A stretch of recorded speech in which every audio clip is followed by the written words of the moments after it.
Ándale, firme los papeles, papá. Nosotros nos encargamos del resto. La voz de Jimena era dulce como la miel de agave, pero su mano, apoyada sobre el vaso de limonada frente a mí, temblaba sin razón aparente. Unos minutos después, mi compadre Roberto se bebió la mitad de ese vaso por mí y se desplomó en medio de gritos de horror. Me quedé helado, con el corazón golpeándome el pecho como un tambor en plena danza azteca. Ese vaso era para mí. En ese instante escalofriante, entendí que mi fiesta de retiro no era una celebración, era mi despedida de este mundo. Pero logré salvar la evidencia, y lo que hice después aseguraría que ese par de malagradecidos nunca más pudieran levantar la cara en la sociedad mexicana. 3 horas antes, el sonido de la grasa goteando sobre el carbón de mezquite siempre me provocaba una sonrisa involuntaria. Era el sonido de los domingos sagrados, de las reuniones familiares, de la vida bien vivida bajo el sol del Valle de México. Pero hoy, en mi propia fiesta de jubilación, ese aroma a arrachera marinada y chorizo de Toluca tenía un matiz diferente. Olía a libertad. Libertad de las juntas de consejo a las 8 de la mañana en los rascacielos de Santa Fe. Libertad de lidiar con el tráfico infernal del periférico en hora pico. Libertad de las hojas de cálculo interminables y del peso aplastante de dirigir una empresa en la que había vertido mi sudor, mis lágrimas y mi vida entera durante 40 años. Apoyé las manos en la barandilla de madera de caoba de la terraza, respirando hondo el aire tibio de julio. Desde aquí, mi jardín en las lomas de Chapultepec se veía espectacular, una joya verde en medio de la jungla de asfalto. Las bugambilias trepaban por los altos muros de piedra volcánica con su color fucsia violento, compitiendo en belleza con las jacarandas que mi difunta esposa, Leonor, había plantado con sus propias manos hace décadas. El césped estaba cortado con una precisión quirúrgica, un tapiz verde digno de un campo de golf. Este era mi pequeño reino, mi oasis privado, y finalmente tenía todo el tiempo del mundo para disfrutarlo. ¿En qué tanto piensa, don Arturo? Una voz joven interrumpió mis pensamientos. Me giré para ver a Miguel, mi hijo, mi orgullo, el heredero de todo mi esfuerzo. Salía por el cancel corredizo de cristal con 2 cervezas bohemia bien heladas en las manos. Vestía una camisa de lino blanca, desabotonada en el cuello, y mocasines italianos sin calcetines. Se veía como lo que era, un hombre de éxito, o al menos, el hijo de uno. Gracias, mijo, dije, aceptando la botella que me ofrecía. El vidrio sudaba frío contra mi palma. Solo pensaba que, por fin se acabó. Ya no más estrés, ya no más llamadas de emergencia a medianoche. ¿Se acabó? Miguel soltó una carcajada, dándome una palmada fuerte, casi tosca, en la espalda. Al contrario, papá, apenas empieza. 30 millones de dólares. Todavía no me la creo. Eres una leyenda, papá. Un verdadero mero. 30 millones de dólares. 600 millones de pesos. Peso más, peso menos. El número todavía sonaba ajeno, incluso para mí. La semana pasada había firmado oficialmente la venta de Tecnologías Peterson, la startup que construí desde un pequeño despacho rentado en la colonia Roma hasta convertirla en una potencia de la industria del software en Latinoamérica. Era el logro supremo de mi carrera. Ahora, todo ese esfuerzo se había transformado en dígitos en una cuenta bancaria internacional, una cifra que aseguraría no solo mi comodidad, sino la de mis hijos y mis nietos por generaciones. Miré a Miguel a los ojos. Había un brillo febril en ellos cuando mencionaba el dinero, un hambre que me incomodó momentáneamente, aunque decidí ignorarlo. Vamos, no hablemos de dinero ahorita, dije, tratando de sonar ligero, aunque no pude ocultar un destello de orgullo. Hoy es para celebrar con la familia y los amigos. ¿Ya llegaron todos? Casi todos. Jimena está en la cocina, regañando al servicio porque el guacamole no tiene suficientes totopos. Y Roberto, mi suegro y su familia acaban de estacionarse. Vi su camioneta en la entrada. Roberto, mi compadre Roberto, el padre de la esposa de mi hijo. Era un hombre maravilloso, un hermano que la vida me regaló tarde. Desde que Miguel se casó con Jimena, Roberto y yo nos habíamos convertido en inseparables. Compartíamos el amor por la pesca en Los Cabos, la pasión sufrida por los Pumas de la UNAM, y ese tipo de chistes viejos que solo 2 ancianos entienden. Excelente, dije, dando un trago largo a mi cerveza. El líquido amargo y frío bajó perfectamente por mi garganta. Bueno, esta leyenda está a punto de ir a supervisar la parrilla. No quiero que se les queme el ribeye. Papá, por favor. Miguel me detuvo. Tienes personal para eso. Disfruta. Nadie sabe darle el término medio como yo, hijo. Es un arte. Bajé los escalones de piedra hacia el jardín, donde el asador de acero inoxidable irradiaba un calor poderoso. Las risas y la conversación llenaban el aire. Amigos de toda la vida, vecinos de la privada y algunos viejos colegas ya estaban allí, con tequilas y palomas en mano, disfrutando de la tarde perfecta. Una banda de mariachis afinaba sus instrumentos en una esquina del jardín, listos para tocar El Rey. Una cálida sensación de satisfacción se extendió por mi pecho. Esta era la vida, la pura vida, como dicen, todo lo que había soñado. Pero no sabía que, entre las sombras de las bugambilias y el humo del asador, la muerte ya estaba invitada a la fiesta. Antes de continuar, suscríbete al canal y cuéntanos desde dónde nos escuchas en los comentarios de abajo. Jimena, mi nuera, apareció a mi lado como una aparición. Llevaba un vestido de verano de diseñador que probablemente costaba más que el sueldo anual de mucha gente, y su cabello rubio estaba peinado de peluquería, impecable, sin un solo pelo fuera de lugar a pesar del calor. Jimena siempre era así, perfecta, radiante, calculada. Una mujer que sabía jugar el papel de la esposa trofeo de las lomas a la perfección. No, no, no. Déjeme hacer eso, suegrito, dijo con una voz cantarina, arrebatándome las pinzas del asador con una destreza sorprendente. Su sonrisa era brillante, mostrando unos dientes blanqueados a la perfección, pero no llegaba del todo a sus ojos azules, que siempre parecían estar calculando algo. Oh, no es molestia voltear unas carnes, hija. Me reí, intentando recuperar mis pinzas. Ya sabes que me gusta. Es mi terapia. El humo mantiene alejados a los mosquitos y a los abogados. Nada de eso, insistió Jimena, poniendo una mano manicurada sobre mi brazo. Su agarre fue firme, casi imperativo. Hoy, usted es el patrón, el rey de la fiesta. Necesita relajarse y disfrutar. Vaya a sentarse con el compadre Roberto. Miguel y yo nos encargamos de todo, hasta de las tortillas hechas a mano. Me sorprendió un poco su entusiasmo. Jimena era una buena nuera, supongo, siempre educada, siempre correcta, pero no solía ser tan proactiva en las labores domésticas. Normalmente prefería estar socializando con las esposas de mis socios, copa de vino blanco en mano, criticando la última moda de París, en lugar de pararse frente al humo y la grasa del carbón. Pero supuse que era una ocasión especial. 30 millones de dólares cambian el humor de cualquiera, pensé con un cinismo que intenté reprimir.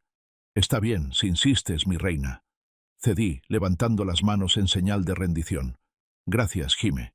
Por supuesto, dijo ella, empujándome suavemente pero con decisión hacia las mesas bajo la sombra.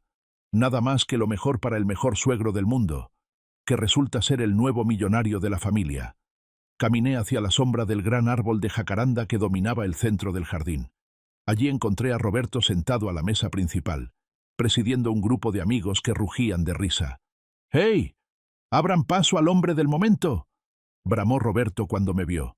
Se levantó con dificultad debido a su rodilla mala y me dio un abrazo de esos que te rompen las costillas, un abrazo de compadre de verdad, con palmadas sonoras en la espalda. ¿Qué dice la buena vida, Beto?, pregunté, sentándome en la silla que me ofrecieron. Pues aquí, compadre, esperando a que nos des cátedra de cómo no hacer nada y ganar dinero, bromeó Roberto guiñando un ojo. La conversación fluyó fácil, como siempre lo hacía con él. Hablamos de todo y de nada, de la decepción de la selección nacional, de nuestros planes para ir a pescar marlín a Mazatlán el mes que viene, de cómo el país estaba cambiando, de los nietos. Me sentí completamente a gusto. El peso de los 30 millones parecía derretirse, reemplazado por la simple alegría de estar con la gente que amaba. «¡Abran cancha!», gritó uno de los amigos, don Fermín, mientras sacaba una caja de madera vieja de debajo de la mesa. «¡Hora del dominó!». El sonido de las fichas de dominó de marfil chocando contra la mesa de metal fue música para mis oídos. Clac, clac, clac. Roberto y yo éramos pareja, como siempre. Y como siempre, estábamos ganando. ¡Mula de seises!, gritó Roberto, azotando la ficha con fuerza sobre la mesa. «A ver quién mata esa». Risas, tintineo de vasos, el olor a carne asada, el sol filtrándose por las hojas moradas de la jacaranda. Todo era perfecto, demasiado perfecto. Aproximadamente media hora después, en medio de una partida reñida, Jimena apareció de nuevo. Esta vez traía una jarra de cristal cortado grande, llena de un líquido amarillo pálido, con rodajas de limón, pepino y hojas de menta flotando dentro. El hielo tintineaba contra el cristal. «Agua de limón especial, familia», anunció alegremente, interrumpiendo el juego. «Es mi receta secreta, perfecta para bajar el calor y la comida pesada. Hidratación orgánica». Sirvió vasos de plástico rojo para todos los presentes, moviéndose alrededor de la mesa con la gracia de una anfitriona experta. Pero cuando llegó a mí, se detuvo. Dejó la jarra y sacó un vaso separado que traía en la otra mano. No era de plástico como los demás. Era un vaso alto, de cristal fino, pesado y elegante. «Este es para usted, don Arturo», dijo, colocando el vaso frente a mí con una reverencia casi teatral. «Le hice uno especial. Es bajo en azúcar, endulzado con jarabe de agave orgánico y tiene semillas de chía. Es mucho más sano para su edad». Miré mi cerveza a medio terminar, sudando sobre la mesa. «Gracias, hija, pero todavía estoy con mi chela», dije, señalando la botella. «Y ya sabes que no soy muy fan de las cosas fitness». «Ay, suegrito, ha estado tomando cerveza toda la tarde», insistió Jimena, y su voz subió medio tono, perdiendo un poco de su dulzura habitual. «Tiene que probar mi limonada. Necesita mantenerse sano para disfrutar de todo ese dinero, ¿no cree? Esta tiene vitaminas extra y antioxidantes para el corazón. La hice pensando en usted». Su entusiasmo era un poco excesivo. Sentí las miradas de los demás en la mesa. Está bien, reí, no queriendo ser grosero frente a los invitados. «Déjame terminar esta mano de dominó primero». «No, tómesela ahorita que está bien fría», insistió ella, empujando el vaso más cerca de mi mano, casi tocando mis fichas. Se inclinó hacia mí, y por un momento vi una tensión extraña en su mandíbula. «Ándele, papá Arturo. Hágalo por mí. Prometo que le va a encantar». Había una urgencia en sus ojos, una impaciencia que no encajaba con el ambiente relajado de la fiesta. En ese momento, solo pensé que era su típica necesidad de control y de ser alabada.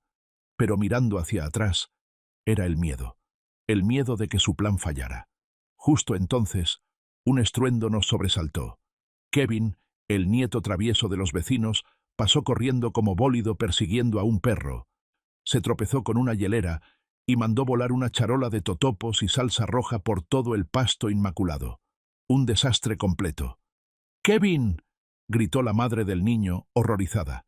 Jimena soltó un suspiro exasperado, rodando los ojos al cielo.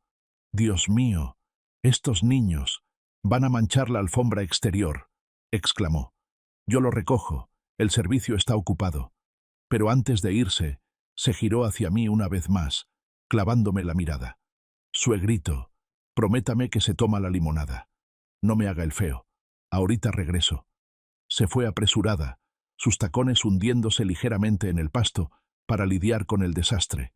Me quedé mirando el vaso de limonada especial, burbujeante y pálida. Luego miré a Roberto y me encogí de hombros. «Siempre tan intensa tu nuera, compadre», comenté en voz baja. Roberto soltó una risita, acomodando sus fichas. «Es igualita a su madre. Dios la tenga en su gloria. Mandona y perfeccionista. Pero tienes que admitir que te quiere mucho, Arturo. Se desvive por atenderte». «Lo sé», asentí, sintiendo un poco de culpa. «A veces soy un viejo cascarrabias». Levanté el vaso pesado de cristal. Estaba helado. La condensación mojó mis dedos. Lo acerqué a mis labios, con la intención de dar un sorbo rápido solo para complacerla. El borde frío tocó mi boca y de repente, ¡zas! Una punzada aguda, eléctrica y dolorosa me atravesó la muela derecha superior hasta el cerebro. Había tenido sensibilidad dental severa durante semanas, y con la emoción de la fiesta y el alcohol lo había olvidado por completo. «¡Carajo!», gemí, bajando el vaso de golpe sobre la mesa. El líquido se derramó un poco. «Maldita muela del juicio». «¿Qué pasó, compadre?», preguntó Roberto. alarmado. Mis dientes, Beto, ya están viejos como yo. Solo de sentir el hielo de este vaso me dio un calambre en la quijada que vi a Dios. No puedo beber esto tan frío. Roberto me miró. Luego miró la limonada espumosa. Un brillo travieso apareció en sus ojos, ese brillo de complicidad que conocía desde la preparatoria. Ándale, Arturo, no desprecies a la muchacha. Se tomó la molestia de hacerte un vaso especial, con sus semillas de chía, y quién sabe qué tanta cosa moderna. Si regresa y ve el vaso lleno, se va a sentir mal. Y luego, yo tengo que aguantar sus quejas. Ya sé, pero me duele de verdad. Hagamos una cosa. Roberto se inclinó hacia adelante, bajando la voz como si estuviéramos planeando una travesura de adolescentes. Yo me sacrifico por el equipo. Déjame ver de qué se trata esta receta secreta de mi hija. Por el bien de la paz familiar. Y porque, la verdad, tengo una sed de los 1000 demonios con este calor. No pude evitar reírme. Eres un verdadero amigo, Beto. Pero cuidado, que es baja en azúcar. Capaz que sabe a medicina. Va, yo me tomo lo que sea. Salud, compadre. Por tu retiro y por los millones. Que los disfrutes. Salud. Roberto tomó mi vaso de cristal. Lo levantó hacia el sol como un brindis silencioso. Luego, se lo llevó a los labios, y tomó un trago largo, profundo, bajándose casi la mitad del contenido de un solo golpe. Su nuez de Adán subía y bajaba rítmicamente. Bajó el vaso, hizo una pausa, y su expresión cambió ligeramente. Arrugó la nariz y chasqueó la lengua contra el paladar. ¿Y bien? ¿Está buena? Pregunté, curioso.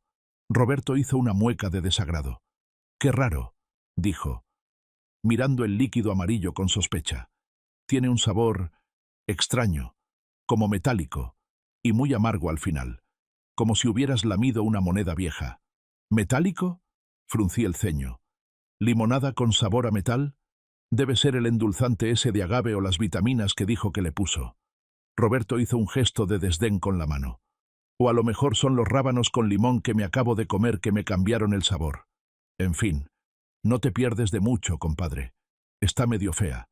Prefiero mi cerveza». En ese momento, vimos a Jimena caminando de regreso hacia nosotros, limpiándose las manos con una servilleta, con la mirada fija en nuestra mesa. «Rápido», susurré, sintiendo una travesura infantil. «Deshazte de ella. Si ve que no me la tomé yo, me va a dar un sermón de media hora sobre la salud y los antioxidantes». Roberto miró a su alrededor rápidamente. Vio una botella de agua vacía de plástico que alguien había dejado bajo la mesa. Intercambiamos una sonrisa cómplice. Rápido como un rayo, Roberto tomó la botella de plástico, vertió el resto de la limonada dentro, cerró la tapa rosca y la empujó con el pie hacia atrás, escondiéndola discretamente dentro de una maceta grande de barro que contenía un cactus nopal gigante. Cuando Jimena llegó a la mesa, mi vaso de cristal estaba vacío. «¿Se la terminó, suegrito?», preguntó Jimena. Su voz estaba llena de una esperanza ansiosa que, en ese momento, me pareció conmovedora. «Claro que sí, hija», dije, tratando de parecer lo más natural posible, fingiendo limpiarme la boca con el dorso de la mano. «Estaba deliciosa, muchas gracias. Muy refrescante. Justo lo que necesitaba». Roberto, siguiendo el juego, me dio una palmada fuerte en el estómago. «Te apuesto a que sí. Yo mismo lo supervisé». Se la tomó de un trago. «Sigue cuidándolo así, mija». Jimena soltó un suspiro profundo, audible. Sus hombros, que habían estado tensos cerca de sus orejas, se relajaron visiblemente. Una sonrisa satisfecha, casi triunfal, se extendió por su rostro. «Se lo dije», dijo ella, recogiendo el vaso vacío. «Me alegra tanto que le haya gustado. Es para su bien, don Arturo. Todo es para su bien». Se alejó hacia la cocina, caminando con un paso más ligero. El alivio de Jimena parecía un poco excesivo para un simple vaso de limonada, pero lo dejé pasar. La fiesta continuó. Roberto y yo volvimos a concentrarnos en el dominó. El sonido de la música de mariachi llenaba el ambiente con las notas melancólicas de Caminos de Michoacán.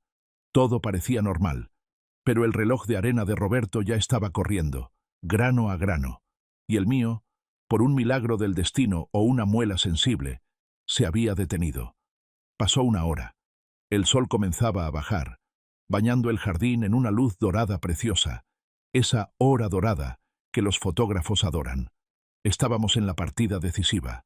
Roberto tenía la ficha ganadora, la mula de cincos. Lo sabía por la sonrisa socarrona en su cara.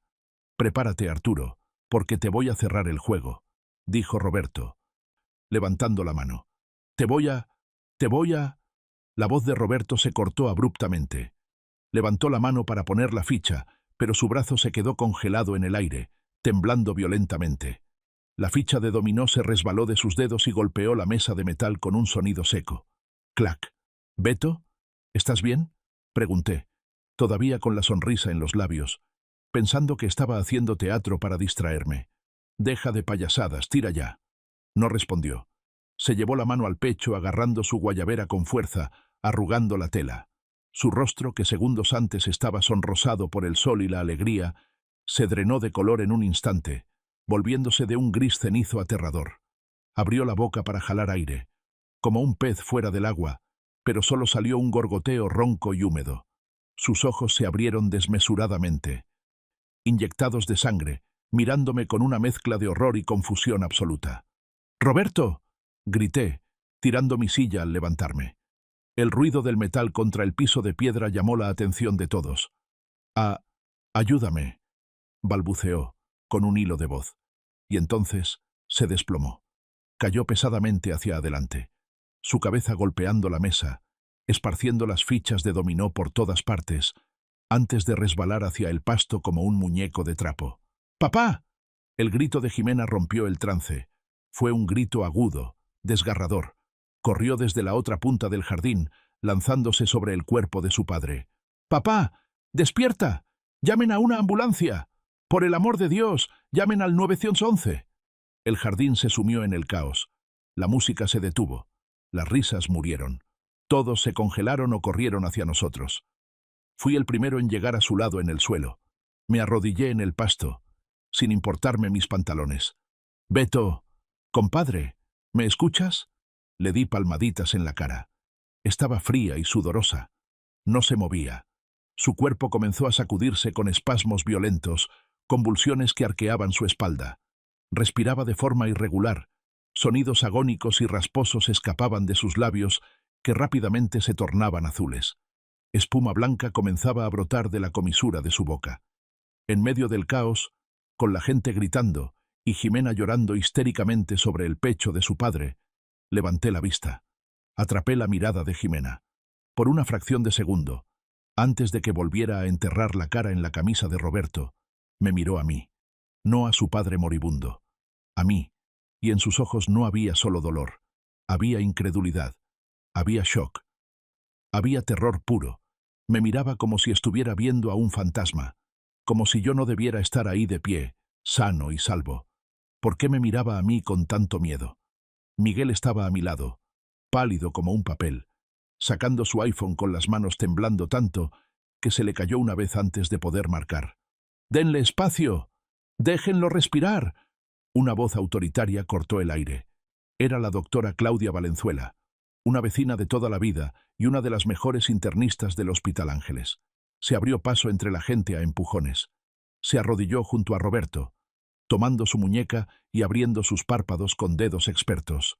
«¿Qué pasó?», preguntó Claudia, rápida y profesional.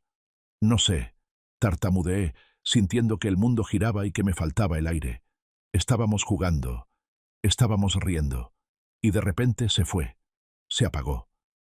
«Debe ser su alergia a los camarones», gritó Jimena de repente, levantando la cabeza. Su voz era estridente, casi acusatoria. «Mi papá es muy alérgico a los mariscos. Seguro comió algo con camarón. Alguien trajo comida contaminada». «No, Jimena», dije, sacudiendo la cabeza con firmeza a pesar del shock. «Fui muy cuidadoso. Le dije al chef explícitamente, 0 camarón. No hay ni un solo marisco en toda la fiesta. Yo mismo revisé el menú 3 veces. Entonces es su corazón», insistió Jimena desesperada, sus ojos moviéndose de un lado a otro como buscando una salida. «Tiene antecedentes cardíacos. Seguro olvidó sus pastillas de la presión. Es un infarto». Sus explicaciones salían demasiado rápido, demasiado fuertes, demasiado ensayadas, como si quisiera convencer a la doctora, convencer a todos, de que esto era natural, de que esto era un accidente médico. La ambulancia privada llegó en menos de 10 minutos, con las sirenas aullando, rompiendo la paz exclusiva de las lomas. Los paramédicos tomaron el control, subieron a Roberto a la camilla, lo intubaron allí mismo y lo conectaron a monitores que pitaban con un ritmo errático y aterrador. Vi cómo se llevaban a mi mejor amigo. Su mano colgaba inerte del lado de la camilla. Mientras preparaban el traslado, la doctora Valenzuela se puso de pie, se sacudió el pasto de las rodillas de sus pantalones y caminó hacia mí. Su rostro estaba grave, sus ojos oscuros llenos de una preocupación profunda y oscura. Me tomó del brazo y me alejó unos metros de la multitud, cerca de la fuente de piedra. Se inclinó cerca de mi oído, susurrando para que nadie más escuchara sobre los sollozos teatrales de Jimena y los murmullos asustados de los invitados. «Arturo», dijo, su voz baja y firme como el acero, «escúchame bien y no hagas ninguna expresión». «¿Qué es, Claudia? ¿Se va a morir? ¿Es un infarto masivo?» «No», negó con la cabeza. «Esto no parece un infarto, y definitivamente no es alergia. La constricción extrema de las pupilas, puntuales como cabezas de alfiler, la bradicardia irregular, el tinte azulado en la piel, la salivación excesiva y las convulsiones. Arturo, soy médico. He visto esto antes». Hizo una pausa, mirando hacia la ambulancia donde subían a Roberto. «Los síntomas clínicos apuntan a un envenenamiento agudo, probablemente por alguna toxina vegetal potente, como digitálicos o algo similar a la adelfa. Envenenamiento». La palabra me golpeó como un mazo en el estómago. El mundo a mi alrededor pareció detenerse. El sonido de la sirena se desvaneció hasta convertirse en un zumbido lejano. Los llantos de Jimena se volvieron distorsionados. Todo lo que podía escuchar era el martilleo frenético de mi propio corazón en mis oídos. Envenenamiento. Mi mente retrocedió a toda velocidad, rebobinando la cinta de la última hora. Miré hacia la mesa de dominó, ahora volcada. El vaso de cristal especial ya no estaba.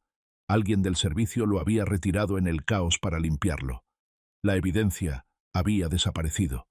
Luego, mis ojos se movieron lentamente hacia las macetas de barro junto a la barda, donde crecía el nopal gigante. Tiene un sabor extraño, como metálico y amargo. Las palabras de Roberto resonaron en mi cabeza como una sentencia de muerte. «Tómesela ahorita. Prometo que le va a encantar. Es para su bien». La insistencia inusual, desesperada, de Jimena. 30 millones de dólares. Y entonces, una verdad horrible, nauseabunda e increíble, comenzó a cristalizarse en mi mente, como piezas de dominó cayendo una tras otra en una cadena imparable. Esa limonada no era para Roberto. El veneno no era para él. Era para mí. Por un momento sentí que el suelo de mi jardín, mi pequeño reino, se abría bajo mis pies para tragarme. ¿Mi nuera?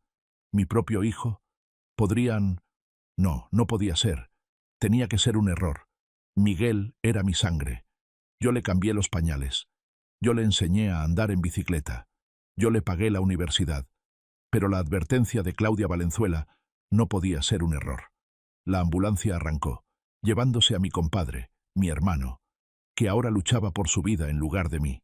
Vi a Jimena subir a su camioneta Mercedes para seguir a la ambulancia, fingiendo estar devastada, gritando «¡Papá, papá!». Vi a Miguel dando instrucciones a los invitados para que se fueran, con cara de preocupación, pero sus ojos estaban fríos. Sabía lo que tenía que hacer. «Arturo, ¿estás bien? Te ves pálido, siéntate», dijo un vecino acercándose. Estoy en shock», mentí. Y no era del todo mentira. «Necesito un momento. Por favor, asegúrense de que todos salgan bien». Me alejé de la multitud discretamente, caminando como un zombi. No fui a la cocina. No fui a mi recámara.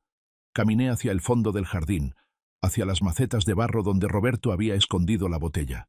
Mis manos temblaban tanto que apenas podía coordinar mis movimientos. Me arrodillé junto al nopal, fingiendo atarme las agujetas del zapato. Aparté unas piedras volcánicas decorativas. Ahí estaba. La botella de agua de plástico. Dentro, el líquido amarillo pálido brillaba inocentemente bajo la luz del atardecer, casi hermoso. Con el corazón palpitando como si fuera a estallar, la tomé. Estaba fría. La envolví rápidamente en mi pañuelo de tela para no dejar mis huellas y la metí en el bolsillo interior de mi saco. Sentí su peso contra mi pecho, justo sobre mi corazón. No era solo una botella, era un arma homicida. Era la prueba de un crimen impensable. Era la evidencia física de que mi propia familia, la sangre de mi sangre, acababa de intentar asesinarme por dinero. Me puse de pie y miré hacia mi casa. Ya no se veía como mi hogar, mi refugio. Se veía como una trampa mortal, una jaula de oro. Mi fiesta de retiro había terminado. La música se había apagado. Pero la guerra, una guerra silenciosa y mortal, apenas acababa de ser declarada. Y don Arturo Peterson no pensaba perderla. «Voy por ustedes», susurré al viento, tocando la botella en mi pecho. «Juro por Dios que voy por ustedes». La fiesta había muerto. Su defunción no fue un evento ruidoso, sino un desvanecimiento lento y horrible. Los últimos invitados, amigos de toda la vida y vecinos curiosos, se marcharon murmurando palabras de consuelo vacías y lanzando miradas de lástima hacia la casa que, horas antes, vibraba con música de mariachi. Ahora, el jardín inmaculado era un cementerio de platos de cartón, vasos rojos tirados y manchas secas de salsa verde. El olor a carne asada, antes tan apetitoso, se había agriado en el aire, mezclándose con el hedor metálico del miedo. Me quedé solo en el jardín. Miguel y Jimena ya se habían ido en su camioneta blindada detrás de la ambulancia, interpretando el papel de la familia angustiada a la perfección. «Papá, te vemos en el Hospital Ángeles», me había dicho Miguel antes de subir al coche, con una mano en mi hombro que sentí como una garra. «No te preocupes, yo me encargo de todo. Tú descansa un poco y alcánzanos». ¿Descansar? La sola idea me daba náuseas. Miré a mi alrededor para asegurarme de que el personal de limpieza, una brigada que Jimena había contratado, estuviera ocupado recogiendo las mesas del otro lado del jardín. Mi corazón latía contra mis costillas como un pájaro enjaulado. Caminé hacia la maceta de barro, esa que tenía un nopal viejo y retorcido que Leonor había plantado hacía 20 años. Mis manos temblaban, no por la edad, sino por la adrenalina pura y fría que recorría mis venas. Me arrodillé, fingiendo atarme los cordones de mis zapatos Ferragamo. Aparté con cuidado las piedras volcánicas decorativas, y ahí estaba, la botella de agua de plástico Bonafont. Dentro, el líquido amarillo pálido brillaba inocentemente bajo la luz moribunda del atardecer. Parecía tan inofensiva, solo agua de limón con chía. Pero yo sabía la verdad. Esa botella contenía la muerte que estaba destinada para mí. Esa botella era la razón por la que mi compadre, mi hermano del alma, estaba ahora entubado en una ambulancia corriendo por el periférico sur. Saqué un pañuelo de tela del bolsillo de mi saco. Con movimientos quirúrgicos, envolví la botella sin tocar el plástico directamente, preservando cualquier huella dactilar que Jimena pudiera haber dejado al prepararla. La metí en el bolsillo interior de mi saco, pegada a mi pecho. Sentí su frío a través de la camisa. Era un peso muerto, un secreto tóxico. Me puse de pie y miré hacia mi casa, la mansión de estilo colonial californiano. Con sus arcos de cantera y sus techos de teja roja, siempre había sido mi refugio, mi santuario. Ahora, sus ventanas oscuras me parecían ojos vacíos que me juzgaban. «Muy bien, hijos de la chingada», murmuré para mí mismo, usando una vulgaridad que no había pronunciado en años. «Quieren jugar sucio. Vamos a jugar». Subí a mi coche, un sedán negro discreto que prefería sobre los deportivos ostentosos. No encendí la radio.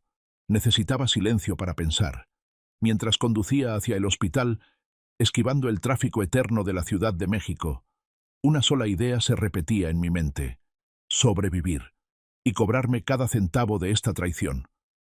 La sala de espera de urgencias del Hospital Ángeles del Pedregal era un lugar que olía a dinero y antiséptico. Pisos de mármol, aire acondicionado gélido y gente vestida de marca llorando en silencio. Ahí estaban ellos. Jimena caminaba de un lado a otro, con el rímel corrido artísticamente por las mejillas, sollozando en su celular mientras hablaba con quién sabe quién. Miguel estaba sentado, con la cabeza entre las manos, luciendo genuinamente abatido. Quizás él no sabía del veneno. Quizás fue solo idea de ella. Quise aferrarme a esa esperanza, pero la descarté casi de inmediato. Miguel era débil, pero no estúpido. Si Jimena servía la copa, Miguel ponía la mesa. Me acerqué a ellos. «¿Cómo está?», pregunté, mi voz sonando más ronca de lo que esperaba. Miguel levantó la vista. «Lo estabilizaron, papá, pero está grave. Los médicos dicen que fue una intoxicación severa. Le lavaron el estómago y le dieron carbón activado. Está en coma inducido». «¿Intoxicación?», repetí, clavando mis ojos en Jimena. Ella se detuvo un segundo, devolviéndome la mirada con esos ojos azules que ahora parecían cristales rotos. «Dijeron que fue algo que comió», se apresuró a decir ella, su voz temblorosa. «Tal vez una hierba mala en la ensalada, o una reacción cruzada. Es tan extraño».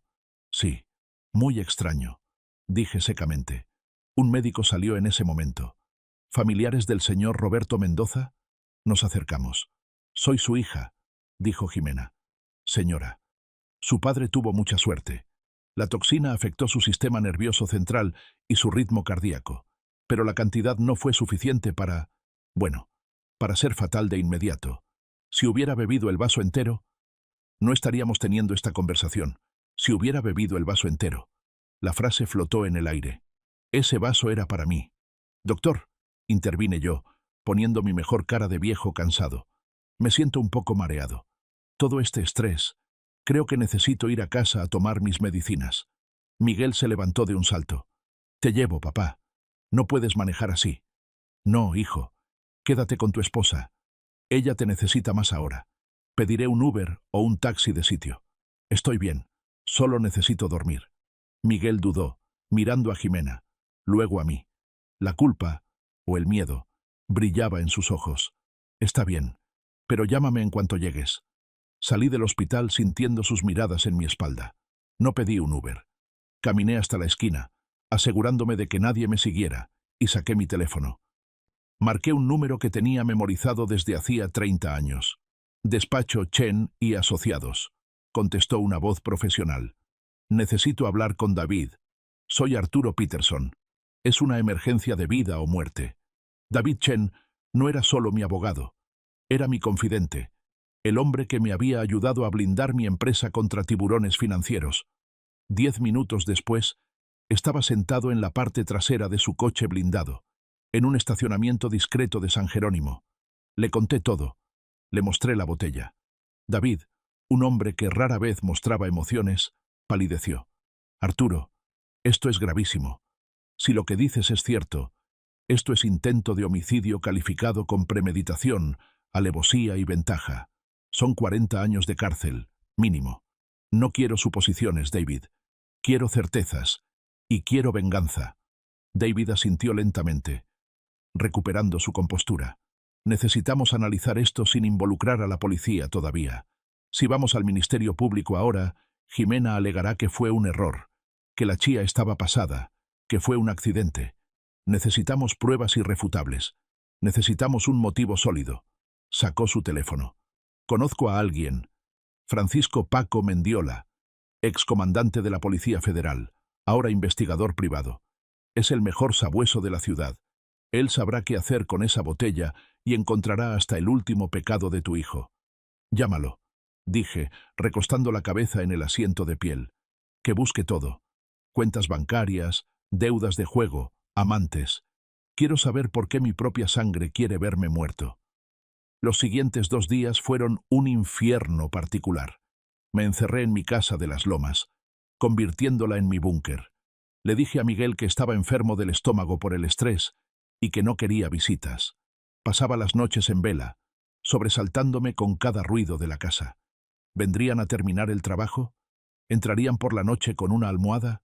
Puse una silla atorada bajo la perilla de mi puerta, como en las películas, sintiéndome ridículo y aterrorizado a la vez. El martes por la tarde, mi celular vibró. Era David. «Paco tiene los resultados. Nos vemos en mi oficina. Entra por el estacionamiento privado».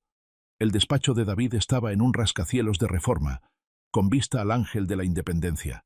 En la sala de juntas, Paco Mendiola nos esperaba. Era un hombre bajo, robusto, con cara de pocos amigos y un bigote espeso que ocultaba una cicatriz en el labio. Sobre la mesa de caoba había un informe encuadernado y la botella de agua, ahora dentro de una bolsa de evidencia sellada. Don Arturo, dijo Paco con voz grave, sin rodeos. Prepárese, porque esto está feo. Abrió la carpeta. Primero la botella. El laboratorio confirmó mis sospechas. El líquido es una mezcla casera de limonada con una concentración altísima de oleandrina. ¿Oleandrina? Pregunté. Es el veneno de la adelfa, laurel en flor. Esos arbustos bonitos con flores rosas que hay en todos los camellones de la ciudad y en su propio jardín, si no me equivoco. Sentí un escalofrío. Jimena adoraba esas flores. Es un veneno clásico, continuó Paco. Detiene el corazón. Los síntomas se confunden fácil con un infarto en personas mayores. Es amargo, por eso le pusieron tanta azúcar, limón y menta, para disfrazar el sabor. Si su compadre se hubiera tomado todo el vaso, habría muerto antes de que llegara la ambulancia. Cerré los ojos. La imagen de Roberto cayendo sobre la mesa de dominó me golpeó de nuevo. Ahora, el motivo.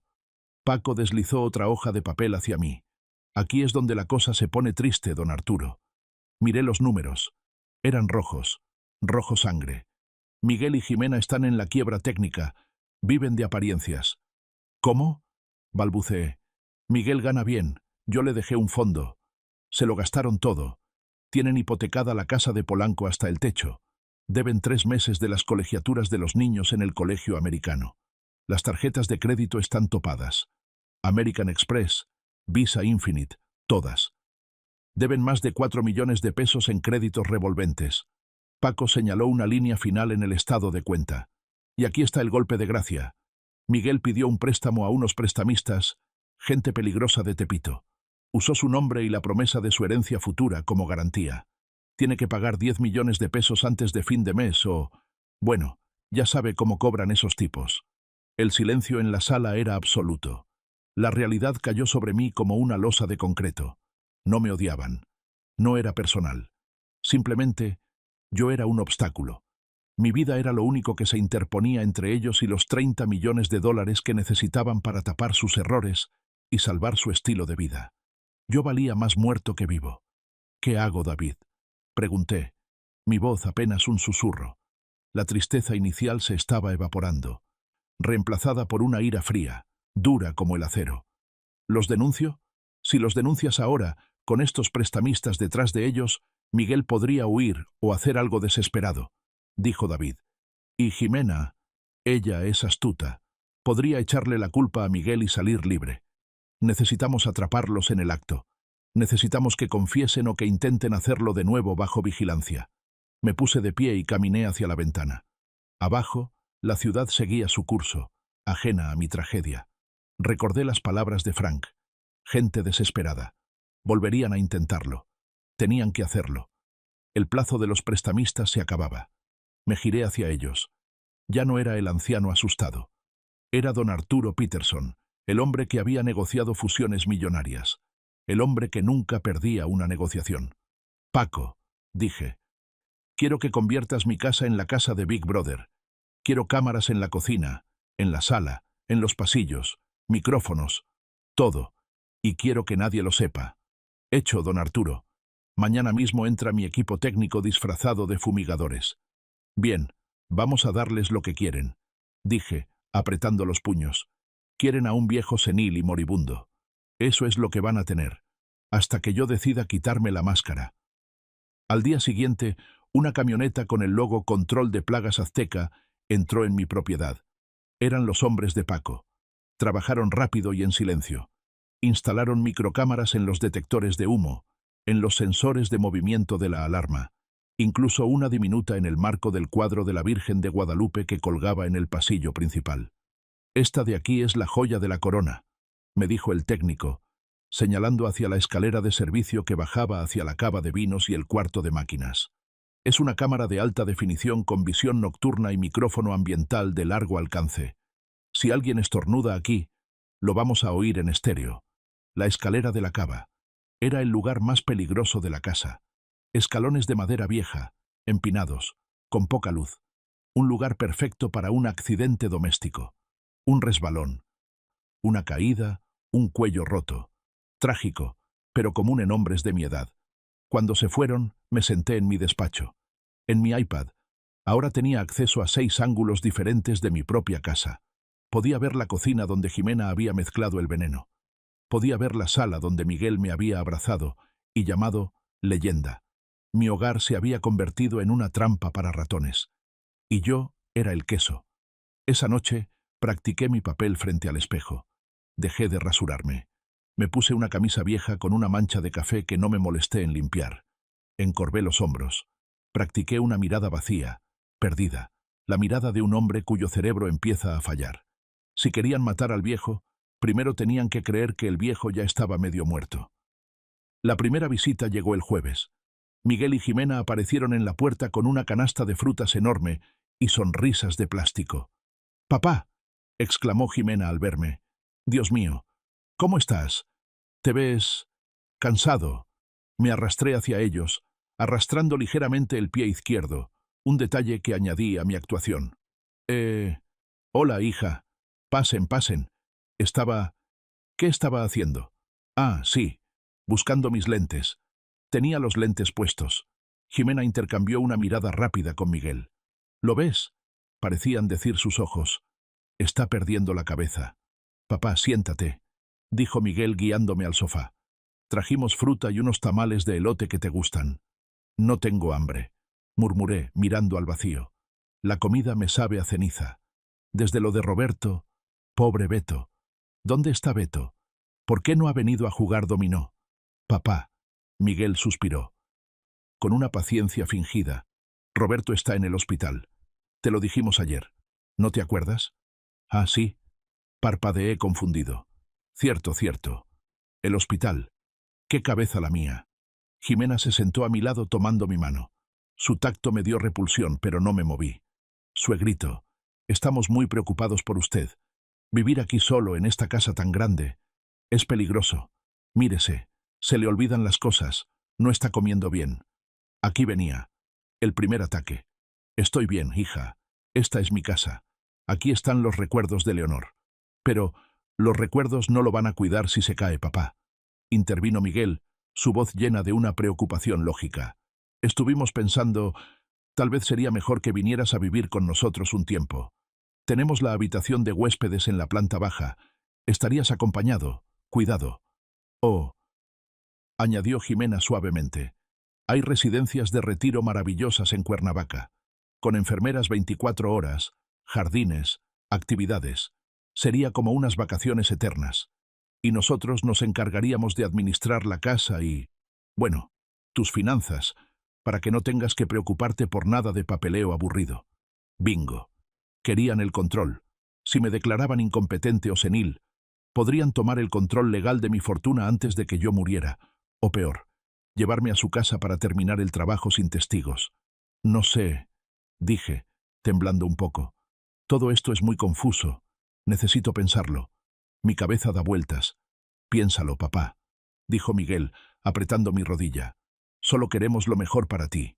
Se quedaron 1 hora más, soltando veneno en cada palabra dulce, erosionando mi confianza, haciéndome sentir pequeño e inútil. Cuando finalmente se fueron, corrí al despacho y revisé las grabaciones. Ahí estaba, en el video de la cocina, mientras yo estaba en el baño. Jimena susurrándole a Miguel. Ya no aguanta mucho, Migue. Míralo. Está decrépito. Si no firma el poder notarial pronto, vamos a tener que acelerar las cosas. Los de Tepito llamaron hoy otra vez. No puedo presionarlo más, Jimena. Es mi papá, decía Miguel, pero su voz era débil. ¿Es tu papá o somos nosotros? ¿Quieres que nos quiebren las piernas? Tenemos que hacerlo este fin de semana, el sábado. Dile que venimos a ayudarlo a limpiar la cava. Se me heló la sangre. El sábado. Tenía 2 días. La fecha estaba marcada. El escenario elegido. La cava. Iban a intentar matarme en mi propia casa, usando la escalera oscura como arma. Apagué el iPad. Vengan el sábado, le dije a la pantalla oscura. Vengan. El viejo los estará esperando. La noche del viernes no dormí, ni un solo minuto. Me senté en mi despacho, con las luces apagadas, iluminado únicamente por el resplandor azulado de la pantalla del iPad. Era como un guardia de seguridad en mi propia vida, un velador de mis propios fantasmas. En la pantalla, Las cámaras infrarrojas mostraban mi casa en tonos de gris y verde espectral, la cocina vacía, el pasillo desierto, y la escalera de la cava, esa boca de lobo oscura que esperaba su sacrificio. Me serví un tequila reserva de la familia, no para emborracharme, sino para calmar el temblor en mis manos, que no tenía nada que ver con la edad. Miré la foto de Leonor sobre mi escritorio. Ella sonreía desde un marco de plata, joven y llena de vida, cargando a un pequeño Miguel de 3 años en la playa de Acapulco. «Perdóname, Leo», susurré al vidrio frío. «Perdóname por lo que voy a tener que hacerle a nuestro hijo. Pero ese niño de la foto ya no existe. El hombre que vendrá mañana. Es un extraño». Revisé el plan una vez más. La cámara en la escalera estaba perfectamente angulada. Cubría los primeros 5 escalones y el descanso. El micrófono estaba ajustado a máxima sensibilidad.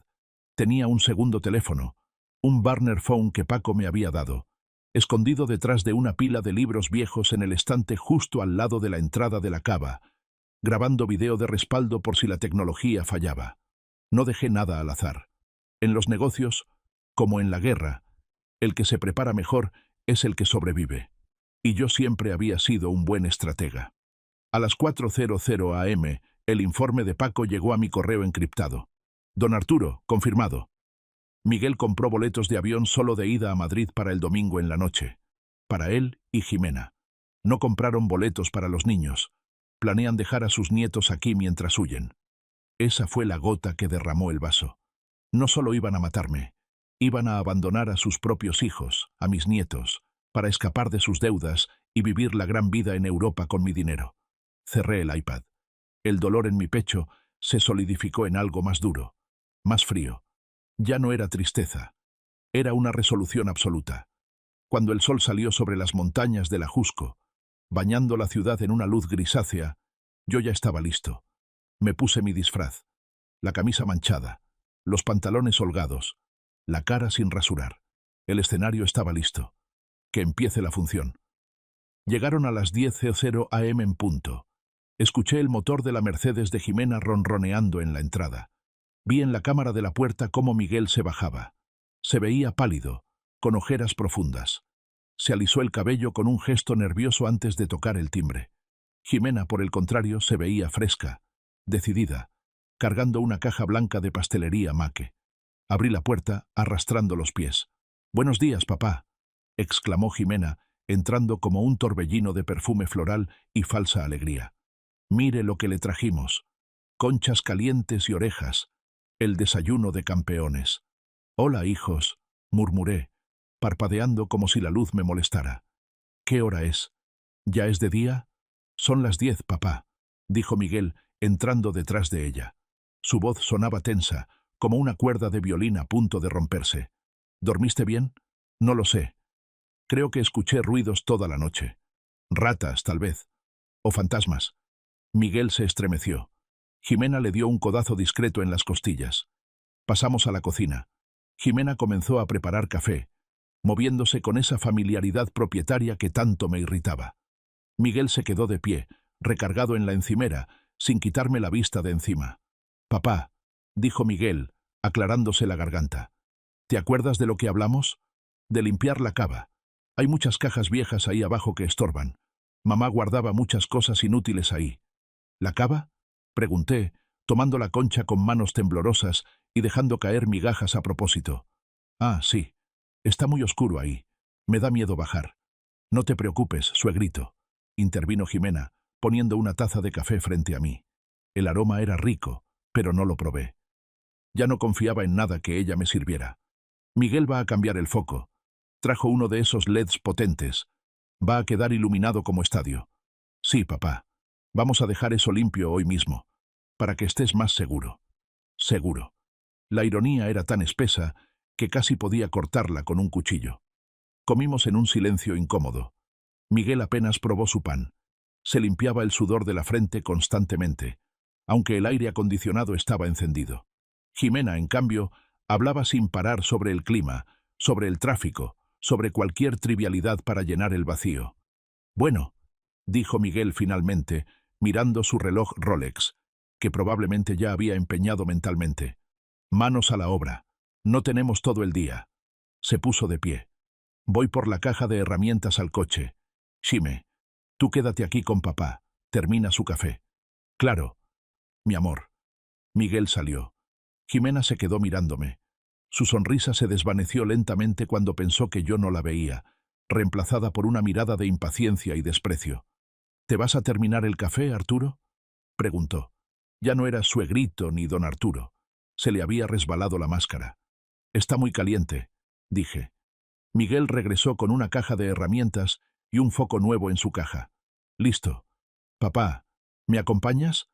Necesito que me digas qué cajas quieres guardar y cuáles tiramos a la basura. ¿Tengo que ir?, pregunté, aferrándome a la mesa. Me duelen las rodillas. Ándale, papá. Será rápido. Solo bajas, señalas y subes.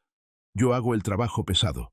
Me levanté lentamente, apoyándome en el bastón que había empezado a usar para mi actuación. Está bien, hijo. Vamos.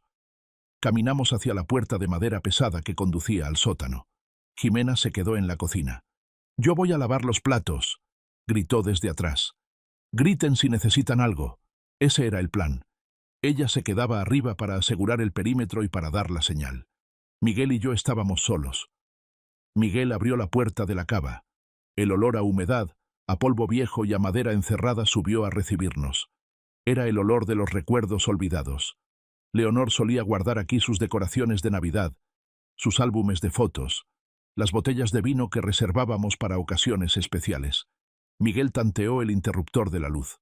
El foco viejo parpadeó un par de veces y luego se encendió con una luz amarilla, débil y moribunda.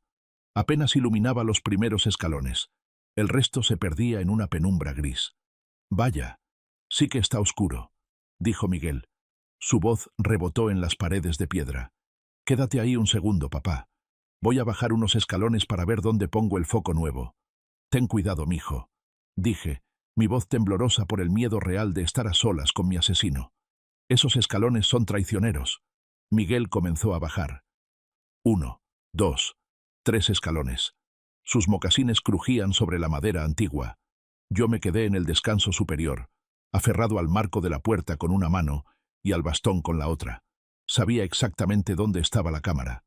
Arriba, en la esquina oscura del techo, un pequeño punto negro invisible para el ojo inexperto. Estaba grabando. El micrófono estaba escuchando cada respiración, cada latido. Miguel se detuvo en el cuarto escalón. Se giró hacia mí. Su rostro estaba en sombras, pero podía ver la tensión en su mandíbula. «Papá», dijo. Su voz vaciló por un segundo. «Baja un poco. Necesito que veas esto. Creo que hay una grieta en la pared aquí. Parece humedad. Tienes que ver si llamamos al albañil».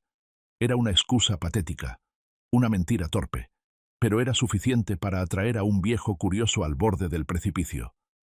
«¿Humedad?», pregunté, dando un paso vacilante hacia el primer escalón. «No veo nada, Miguel. Baja un poco más. Aquí, justo donde estoy yo». Di otro paso. Ahora estaba en el primer escalón. Mi mano izquierda buscó el pasamanos.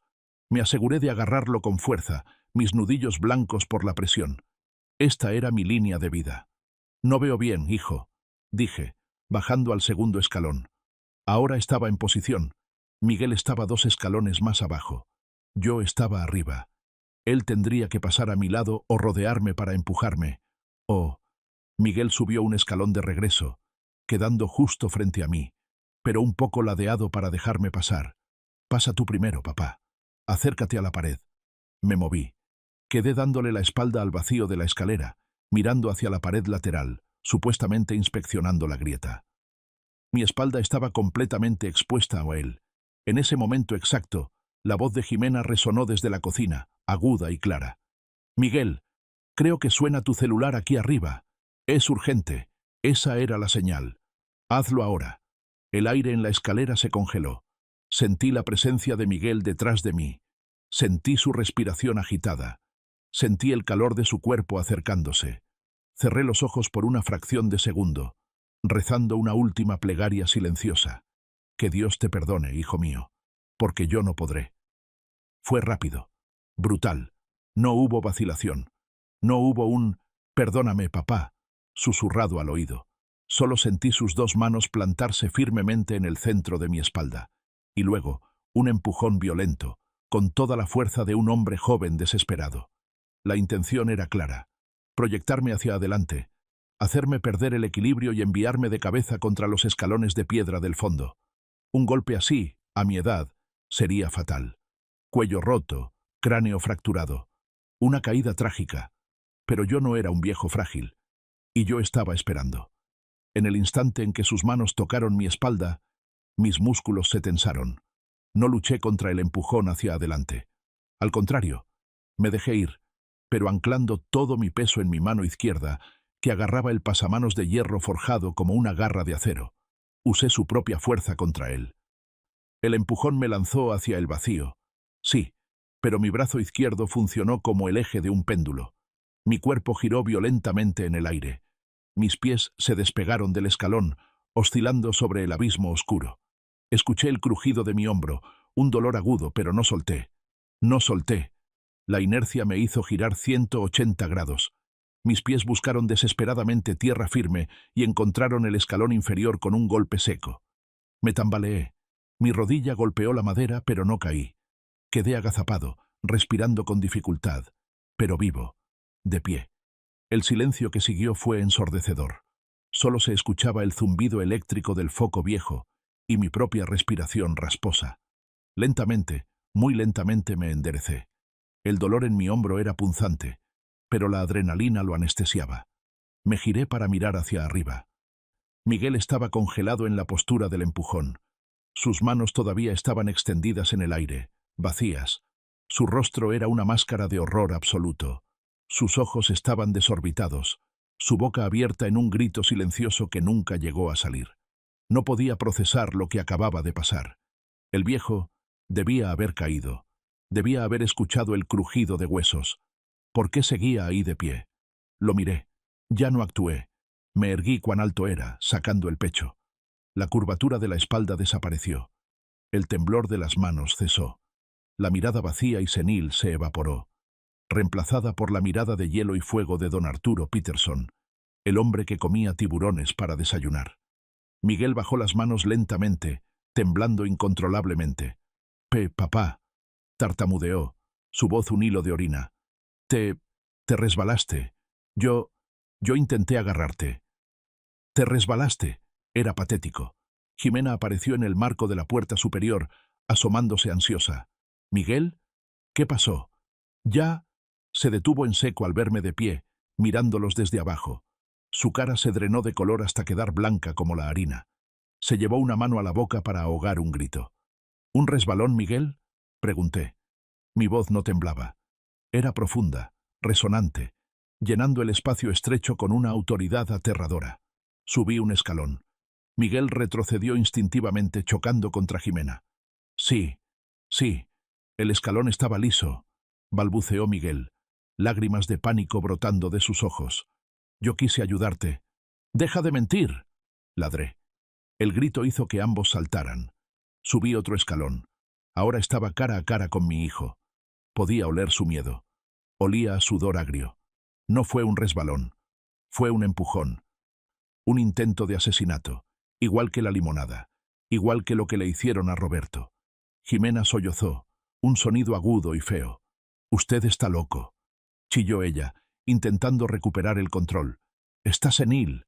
Nadie le va a creer. Son alucinaciones de viejo». Sonreí. Fue una sonrisa sin alegría, una mueca de lobo.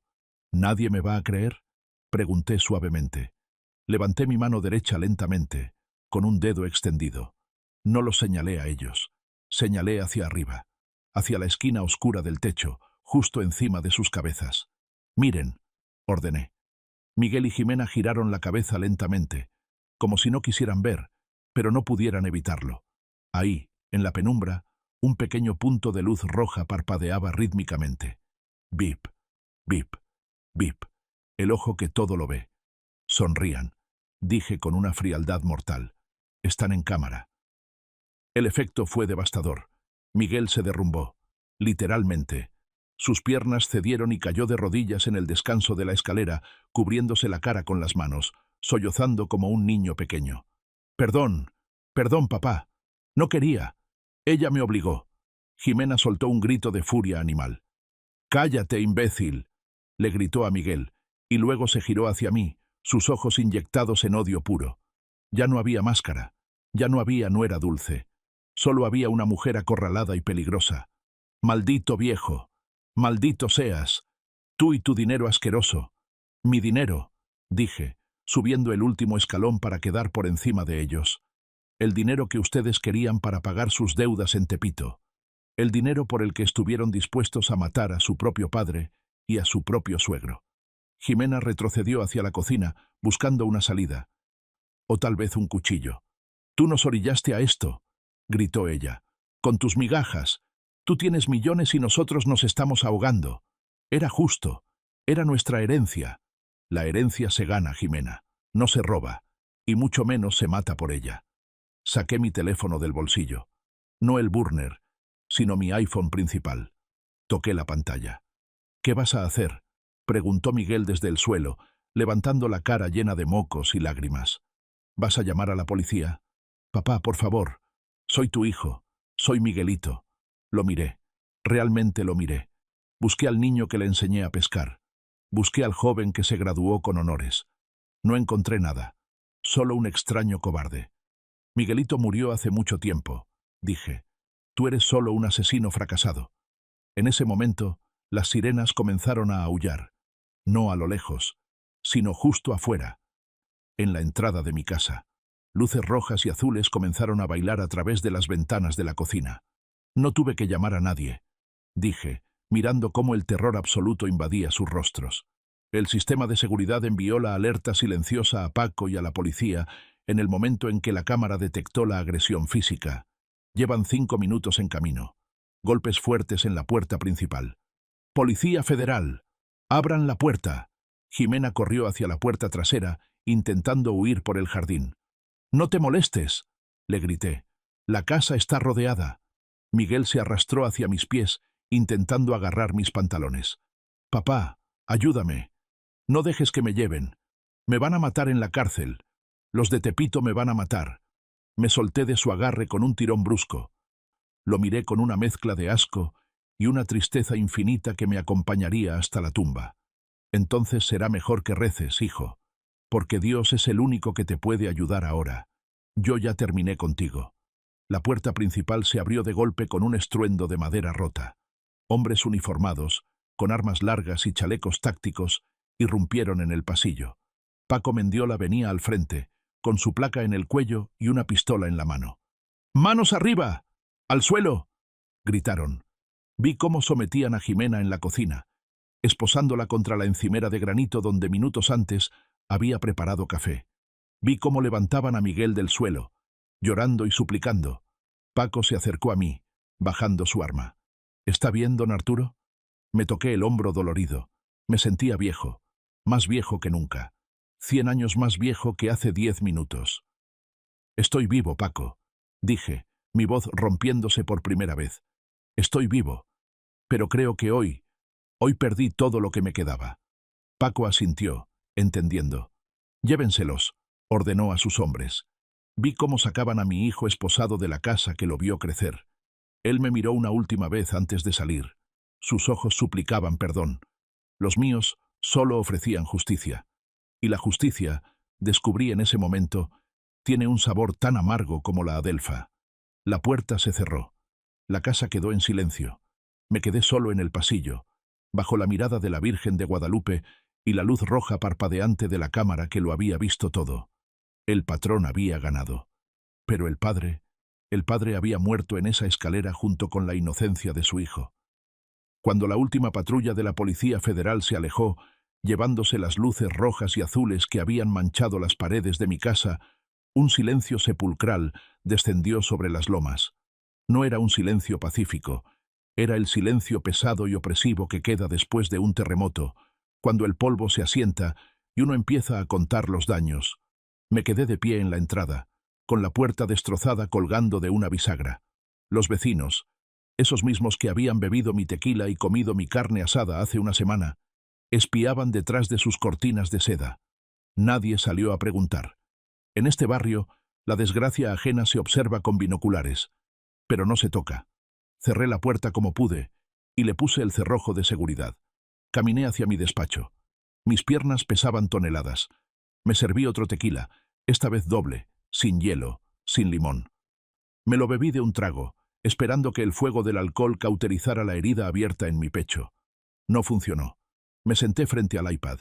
Sabía que no debía hacerlo, pero tenía que estar seguro. Tenía que verlo una vez más para creerlo. Reproduje el video. Ahí estaba yo, en la pantalla, bajando las escaleras. Ahí estaba Miguel, mi hijo, mi sangre. Vi sus manos levantarse. Vi el empujón. Vi mi propia maniobra desesperada para salvarme. Y luego, vi su cara. Pausé la imagen en el rostro de Miguel justo después del empujón. Hice zoom. Esperaba ver maldad pura, como en las películas. Pero no. Lo que vi fue algo más patético y aterrador. Vi debilidad.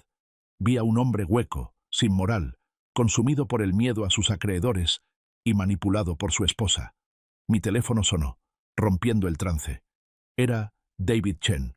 Arturo. Su voz era suave, casi reverente. Ya están en el Ministerio Público. Paco se encargó de que todo fuera conforme a derecho. No van a salir bajo fianza. ¿Qué dijeron?, pregunté. Miguel se quebró antes de llegar a la delegación, dijo David con un suspiro. Confesó todo, Arturo. Todo. Desde la idea de la limonada hasta la deuda con la gente de Tepito. Dice que Jimena lo convenció de que tú ya habías vivido suficiente y que el dinero estaba desperdiciándose en el banco. Cerré los ojos. Ya habías vivido suficiente. Esa frase dolía más que el empujón. ¿Y ella? Jimena no ha dicho una palabra. Pidió un abogado y se ha mantenido en silencio. Pero con el video y la confesión de Miguel, está acabada. La Fiscalía va a pedir la pena máxima por intento de parricidio y homicidio calificado en grado de tentativa contra Roberto. Haz lo que tengas que hacer, David, dije, sintiendo un cansancio infinito. Que la ley se encargue. Yo ya no tengo hijo. Colgué el teléfono y miré por la ventana hacia el jardín oscuro.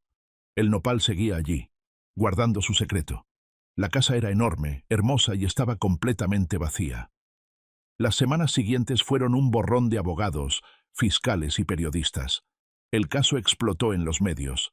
El caso de la limonada envenenada, titulaban los periódicos sensacionalistas. Drama en las Lomas. Hijo de magnate intenta matar a su padre. Mi cara, la de Miguel y la de Jimena, estaban en todas partes, desde los noticieros estelares hasta las revistas de chismes. La sociedad mexicana, siempre ávida de escándalos de la clase alta, devoró la historia. Me convertí en una especie de celebridad trágica. La gente me miraba con una mezcla de admiración y lástima cuando salía a la calle. Ahí va el pobre don Arturo. Susurraban. Odiaba esa lástima. No asistí al juicio. No podía soportar ver a Miguel en el banquillo de los acusados, con el uniforme beige del reclusorio norte, esposado. David me representó. Me contó que la estrategia de la defensa de Jimena fue intentar pintarme como un viejo paranoico y abusivo que había orillado a los muchachos a la desesperación. Intentaron alegar demencia temporal. Pero el video de la escalera era irrefutable. La frialdad con la que planearon el segundo intento, apenas días después de casi matar a su propio padre, destruyó cualquier simpatía que el jurado pudiera tener. El veredicto llegó 6 meses después. Jimena, identificada como la autora intelectual y manipuladora, fue sentenciada a 25 años de prisión en Santa Marta, Acatitla, sin posibilidad de libertad condicional temprana. Miguel, debido a su confesión y cooperación, recibió una sentencia reducida de 15 años. Cuando David me dio la noticia, no sentí triunfo, no sentí alegría, solo sentí un vacío inmenso. La justicia había ganado, sí. Los malos estaban en la cárcel. Pero el precio era mi familia. Fui a ver a Roberto al centro de rehabilitación. Había sobrevivido, milagrosamente, pero la toxina había dejado secuelas. Su brazo izquierdo tenía un temblor permanente y caminaba con una cojera pronunciada. Su habla, antes rápida y jovial, ahora era un poco lenta. «Míranos, compadre», me dijo Roberto un martes, sentados en el jardín de la clínica. «Tú con el corazón roto y yo con el cerebro a medio gas. Vaya par de viejos. Perdóname, Beto», le dije tomándole la mano. «Todo esto fue por mi culpa. Ese veneno era para mí. Roberto negó con la cabeza, con esa sonrisa chueca que ahora tenía. Ni lo digas, Arturo. Si tú te lo hubieras tomado, estarías muerto. Y yo, prefiero estar cojo pero tener a mi mejor amigo vivo para que me empuje la silla de ruedas.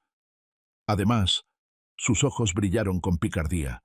Ahora tengo una excusa perfecta para no bailar en las bodas. Nos reímos. Fue una risa dolorosa, pero real. Roberto había perdido su salud, y yo había perdido a mi hijo. Éramos dos náufragos en la misma isla desierta. Lo más difícil no fue el juicio. Lo más difícil fueron los niños. Sofía y Santiago, mis nietos, 10 y 8 años, inocentes, ajeno a la maldad que corría por las venas de sus padres. Cuando arrestaron a Miguel y Jimena, los servicios sociales, D&F, tomaron la custodia temporal. Fue un infierno burocrático. Yo quería quedármelos, gritaba que eran mi sangre, pero el juez de lo familiar, un hombre pragmático, me miró por encima de sus lentes. Don Arturo, usted tiene 68 años. Acaba de sufrir un trauma severo. Estos niños necesitan estabilidad a largo plazo, terapia psicológica intensiva y alejarse del foco mediático de la Ciudad de México. ¿Cree usted, honestamente, que puede criar a dos preadolescentes traumatizados solo? Tenía razón, y eso me partió el alma. Yo era un viejo triste en una casa llena de fantasmas. No podía ser el padre que ellos necesitaban. Buscamos una solución. Elena, la hermana menor de Leonor, vivía en Mérida, Yucatán. Era una mujer bondadosa, viuda, que siempre había adorado a los niños. Ella aceptó acogerlos. Mérida era tranquila, segura, lejos de los paparazzi y de los recuerdos tóxicos de la Ciudad de México. El día que se fueron, fui a despedirlos al aeropuerto. Sofía me miró con los ojos de Miguel, esos ojos grandes y oscuros. Pero en ella no había codicia, solo una tristeza profunda y confusa. «Abuelito», preguntó con voz temblorosa, «¿mis papás son malos? ¿Cómo se le responde a eso a una niña?» Me arrodillé, ignorando el dolor en mis articulaciones, y la abracé. «Tus papás cometieron errores muy graves, mi amor. Se perdieron en el camino. Pero eso no tiene nada que ver contigo ni con Santi. Ustedes son luz. Ustedes son buenos. Y yo siempre voy a estar cuidándolos desde lejos». Les entregué a cada uno una carta. Y algo más. Antes del juicio, instruí a David para crear un fideicomiso irrevocable. $10 millones para cada uno. El dinero estaba bloqueado hasta que cumplieran 25 años, con cláusulas estrictas. Solo podía usarse antes para educación, salud o vivienda. Este dinero no es para que vivan sin trabajar, les dije a David y a Elena. Es para que nunca sientan la desesperación que sintieron sus padres. Es para que sean libres, no esclavos de la deuda. Vi el avión despegar hacia Yucatán, llevándose lo último que quedaba de mi familia.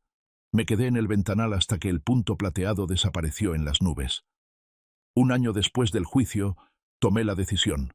No podía seguir viviendo en la casa de las Lomas. La mansión era demasiado grande, demasiado silenciosa. Cada rincón gritaba un recuerdo. La cocina olía al fantasma de la limonada. El jardín olía al fantasma de Roberto cayendo sobre la mesa. La escalera era un monumento a la traición. Pasaba horas mirando esos escalones, reviviendo el empujón una y otra vez. Puse el letrero de «Se vende». La vendí rápido, a una pareja joven de arquitectos que no conocían la historia, o no les importaba. Querían remodelar, tirar paredes, cambiarlo todo. Perfecto, pensé. Borren todo. Empaqué 40 años de vida en unas pocas cajas. Los muebles caros, las obras de arte, las alfombras persas. Todo lo subasté. No quería nada de eso. Eran símbolos de un estatus que casi me cuesta la vida. Solo conservé las fotos de Leonor, mis libros, mi colección de vinilos y el juego de dominó de Roberto. Me mudé a un penthouse en Paseo de la Reforma, un lugar moderno, minimalista, con ventanales de piso a techo que miraban hacia el castillo de Chapultepec. Era impersonal, frío, eficiente, justo lo que necesitaba. Un lugar sin fantasmas. La primera noche en mi nuevo departamento me senté frente al ventanal con una copa de vino. Las luces de la ciudad brillaban abajo como un mar de estrellas eléctricas. Me sentía extraño, ligero, como si me hubiera quitado una armadura oxidada que había llevado puesta demasiado tiempo. Había sobrevivido. Tenía salud, tenía dinero, pero estaba solo. No podía pasarme el resto de mis días jugando golf o viendo televisión. Yo era un hombre de acción, un constructor, y necesitaba reconstruirme a mí mismo. Todavía tenía gran parte de los 30 millones. Miguel y Jimena habían matado por ese dinero, y ahora se pudrían en la cárcel por él. Me parecía obsceno gastármelo en lujos. Ese dinero estaba manchado de sangre y traición. Necesitaba limpiarlo. Llamé a David. Quiero crear una fundación, le dije. La Fundación Leonor Peterson. ¿Cuál será el objetivo, Arturo?, preguntó él. Justicia, dije. Quiero ayudar a las personas mayores que sufren abuso financiero, abandono y explotación, especialmente aquellos que son víctimas de su propia familia. Quiero pagar abogados, investigadores, asilos dignos. Quiero asegurarme de que ningún otro viejo tenga que dormir con una silla atorada en la puerta de su recámara por miedo a sus hijos. Y así lo hice. La Fundación Leonor Peterson se convirtió en mi nueva empresa, mi nueva pasión. Viajé por todo México dando conferencias. Me reuní con legisladores para endurecer las penas por el delito de abandono de ancianos y fraude familiar. Mi historia, el caso de la limonada, se convirtió en una advertencia, pero también en una bandera de lucha. Conocí a cientos de personas con historias similares, algunas incluso peores que la mía. Al ayudarlos a ellos, empecé a sanarme a mí mismo. A veces, en las noches tranquilas, me siento en mi sillón favorito mirando las luces de la Reforma. Saco de mi cartera una foto vieja, arrugada por el tiempo. Es Miguel, a los 7 años, disfrazado de superhéroe, con un diente faltante y una sonrisa que iluminaba el mundo. Sus ojos brillan con inocencia pura. Lo acaricio con el pulgar. Perdí a ese niño en algún lugar del camino. Tal vez estuve demasiado ocupado construyendo mi imperio. Tal vez le di demasiado dinero y muy pocas lecciones sobre el valor del esfuerzo. O tal vez, como dice la Biblia, el trigo y la cizaña crecen juntos, y algunos simplemente eligen el camino de la oscuridad. Nunca tendré la respuesta. Esa es mi cruz. La justicia ganó. Los malos perdieron. Pero el precio fue una familia rota, un mejor amigo discapacitado, y el corazón de un padre que siempre tendrá una cicatriz que no cicatriza. Sobreviví, sí. Soy don Arturo Peterson, el sobreviviente. Pero a veces, cuando el silencio de la noche es demasiado profundo, pienso que sobrevivir es la condena más dura de todas. Bebo el último trago de mi vino. Es amargo, pero tiene un retrogusto dulce, como la vida misma. Me levanto. Mañana tengo una reunión en la fundación. Hay mucho trabajo por hacer, y mientras tenga fuerza en estos viejos huesos, seguiré luchando. Por Roberto, por Leonor, y por el recuerdo del niño que Miguel alguna vez fue. Si esta historia te ha cautivado, dale like al video, suscríbete al canal y comparte tus pensamientos en los comentarios. Para escuchar la siguiente historia, haz clic en el recuadro a la izquierda de la pantalla. Gracias por vernos.